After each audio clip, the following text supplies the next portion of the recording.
हरे कृष्णा मित्रों, कैसे हैं आप लोग।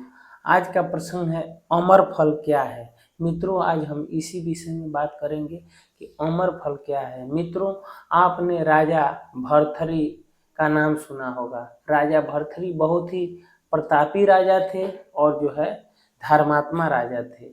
मित्रों, उनका जो है यश पूरे राज्य में फैला हुआ था। एक दिन की बात है, उस राज्य में जो है उनके महल में जो है एक बहुत बड़े संत आए, महात्मा आए।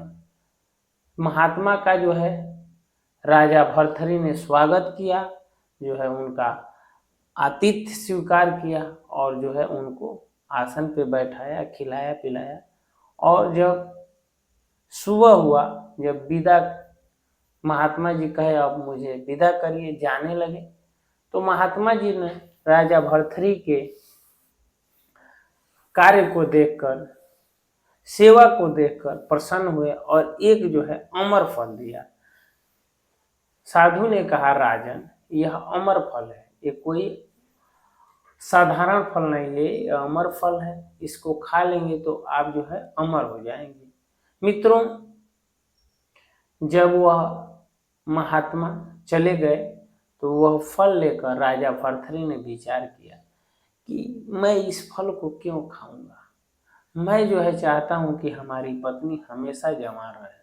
मैं उनसे बहुत प्रेम करता हूं, ये फल उन्हीं को दे दूंगा। वह विचार करते हैं और जाते हैं और रानी को बताते हैं कि ये अमर फल है और तुम इसे खा लो। मैं चाहता हूं कि तुम हमेशा जवान रहो।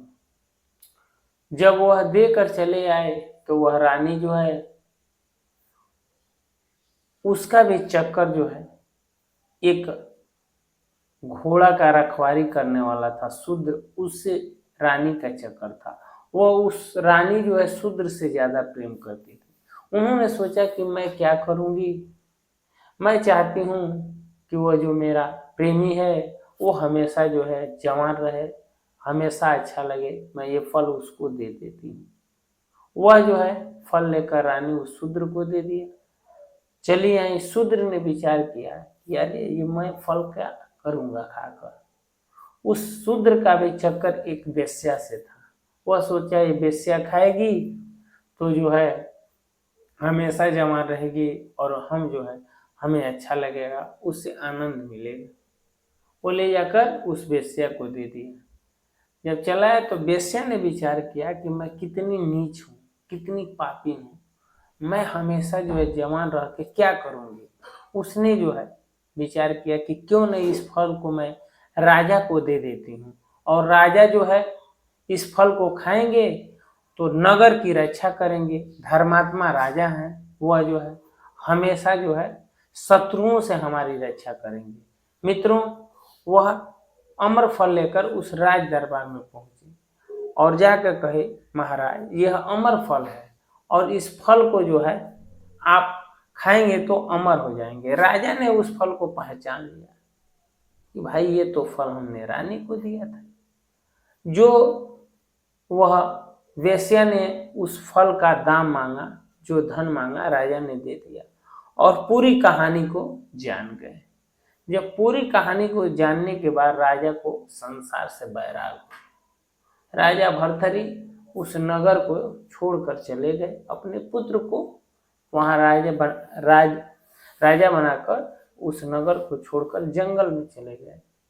यह बात सुनकर राजा भर्तृहरि का जो भांजा था गोपीचंद, वो भी जो है राज दरबार को छोड़कर जो है वो भी संन्यास ले लिया। लेकिन राजा भर्तृहरि और गोपीचंद कभी एक दूसरे से कभी मिले नहीं थे। नाम जो है इनका ये जानते थे, उनका वो जानते थे। एक जंगल में राजा भर्तृहरि पहुंचे।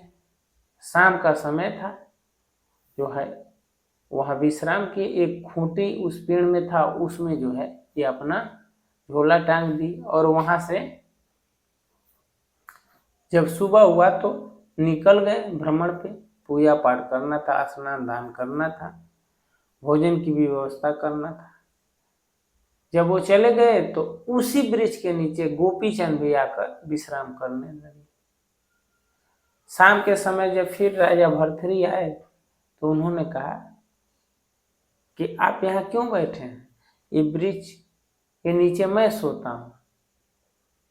तो राजा गोपीचंद ने कहा कि नहीं नहीं, मैं तो यहाँ सोया हूँ, आप दूसरी जगह सो जाइए।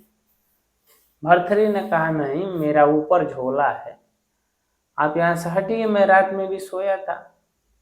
दोनों लोग झगड़ा करने लगे, झगड़ा इतना बड़ा कि हाथापाई करने लगे। उसी मार्ग से एक बुढ़िया आ रही थी जो गऊ चराने आई थी। उसने कहा कि अरे तुम लोग साधु होकर आपस में लड़ रहे हो, संन्यास लेने के बाद भी लड़ रहे हो। और इतने प्रतापी राजा भर्तृहरि और गोपीचंद अपने पूरे रजवाड़े को छोड़कर संन्यास ले लिया, और तुम लोग एक जो है खूंटी के लिए लड़ रहे हो, एक वृक्ष के नीचे सोने के लिए लड़ रहे हो। तब इन दोनों को भ्रम टूटा कि हाय, हमने इतनी बड़े राज दरबार छोड़ दिया और एक वृक्ष के नीचे सोने के लिए इतना लड़ रहे हैं।